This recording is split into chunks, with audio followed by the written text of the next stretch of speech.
बराबर।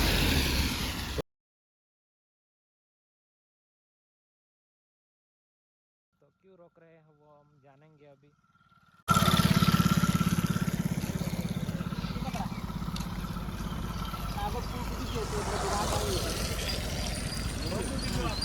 પેલું નારું નારું નારું આગળ મોવી વાળો ખરો. તો તમારું નામ શું છે? પારસિંગભાઈ. પારસિંગભાઈ. હા, પારસિંગભાઈ. ક્યાંથી છો? બેસણા. એવું છે. આજે તમે ગાડીઓને રોકો છો, શાના માટે રોકો છો? એ વરસાદના હિસાબે પુલ તૂટી ગયો છે ને, એટલે અમે સેફટી ઊભા છે.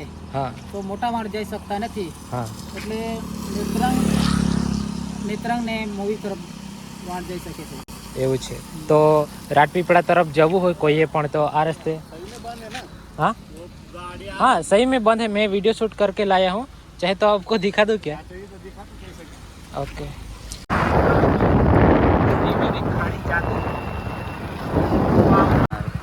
अपनी गाड़ी અહીં મૂકીએ.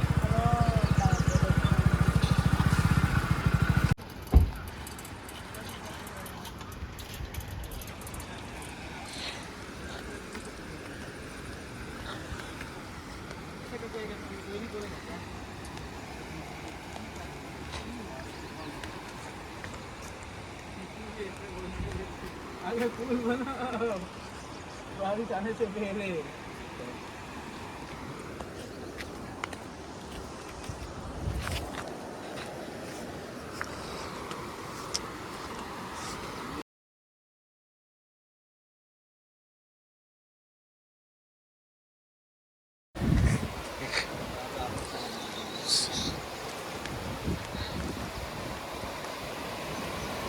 મેન વાત એ છે કે આ બધું પડ્યું છે હે ને.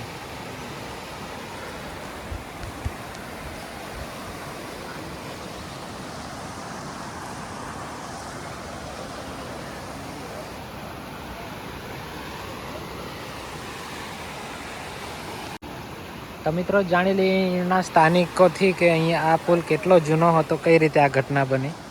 તો કાકા તમે આટલા ના છો? હે તમે આટલે ના છો? આ ગામના છો? અહીંના જ ગામના. બરોબર. તો આ પુલને આશરે કેટલા વર્ષ થયા હશે? આશરે 40-45 જેવા વર્ષ થયા હશે. તો ખાસો જૂનો પુલ કહેવાય. 40 જૂનો પુલ. એમ તો આ ક્યારે બની આ ઘટના? આ ઘટના તો સવારમાં બની. સવારમાં. બરોબર. તો આના માટે જ ડેડિયાપાડાથી મોવી જતા વાહનો પર રોક લગાવવામાં આવી હતી, ભારે વાહનો ઉપર, કે આ ઘટના ના સર્જાય એના માટે. તો જોઈ શકો છો આખરે આ પુલ તૂટી પડ્યો છે.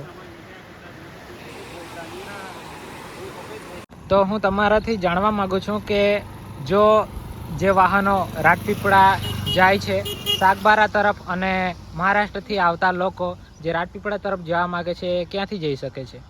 એ સાગબારા ડેડિયાપાડા આવે છે ને, હા, એ મોવી તરફ જતા હોય રોજ આપણે વાહન ખરે ને. હા. તો પુલ તૂટી ગયો છે તે લોકોને અટકાવ્યા છે, પછી નેત્રંગ તરફ જોતા છે. એવું છે. હા, તો જઈ શકે છે. તો અહીંથી દોસ્તો આગળથી જો વળાંક આવે છે નેત્રંગ તરફ જવાનો, તો નેત્રંગના રસ્તેથી મોવીથી પસાર થઈને રાજપીપળા જઈ શકે છે. હા, જઈ શકે છે. ઓકે.